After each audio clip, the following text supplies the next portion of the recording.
12 ফেব্রুয়ারি এই নির্বাচনকে সামনে রেখে আপনার জামাত ইসলাম আমাদের জেলার শহর অঞ্চলে শহর কেন্দ্রগুলোকে ঘিরে নাশকতার চেষ্টা করছে। গতকালকে গভীর রাতে পেট্রোল অকটেন সহ এবং কিছু টাকা বিতরণ সহ আমাদের খাগড়াছড়ি সদরের শালবাগান কেন্দ্রে অগ্নিসংযোগের চেষ্টাকালীন তারা ধরা পড়ার পরে পুলিশ সহ সাক্ষী প্রমাণ নিয়ে তাদেরকে গ্রেপ্তার করে নিয়ে আসে।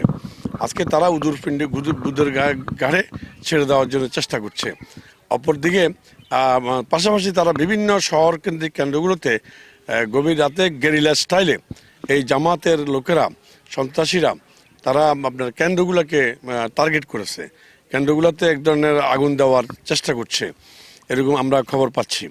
পাশাপাশি আমাদের এই পাহাড়ের পার্বত্য অঞ্চলের ভেতরের কেন্দ্রগুলা যেগুলো একটু গহীনে অরণ্যে এবং যেখানে রিমোট এরিয়া, সেখানে সশস্ত্র গ্রুপগুলো তাদের সমর্থিত প্রার্থীর পক্ষে কেন্দ্রগুলো দখলে নেওয়ার জন্য চেষ্টা করছে।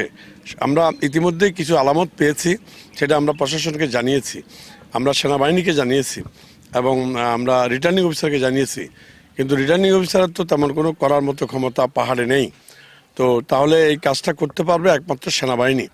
তাই আমরা চাই সেনাবাহিনী সকল কেন্দ্রের ভিতরে এবং বাইরে ম্যাজিস্ট্রেসি পাওয়ার নিয়ে, বিশেষ করে অরণ্যে এবং অতি ঝুঁকিপূর্ণ রেড চিহ্নিত কেন্দ্রগুলোতে সেনাবাহিনী যদি ভিতরে এবং বাইরে তারা ক্ষমতা পায়, তাহলে এটা আমাদের জন্য নিরাপদ নির্বাচনের পূর্বশর্ত পূরণ হবে। আমাদের সরকার এবং প্রশাসন দাবি করছে বারবার যে আমরা সুষ্ঠু এবং নিরপেক্ষ নির্বাচন করব। যদি সশস্ত্র গ্রুপের আওতাধীন পাহাড়ের রিমোট এলাকার কেন্দ্রগুলো দখলে চলে যায়, তাহলে তো আর নিরপেক্ষ সুষ্ঠু অবাধ নির্বাচন হলো না। এটার জন্যই আমরা সেনাবাহিনীকে পাওয়ার দেওয়ার জন্য নির্বাচন কমিশনের দৃষ্টি আকর্ষণ করছি।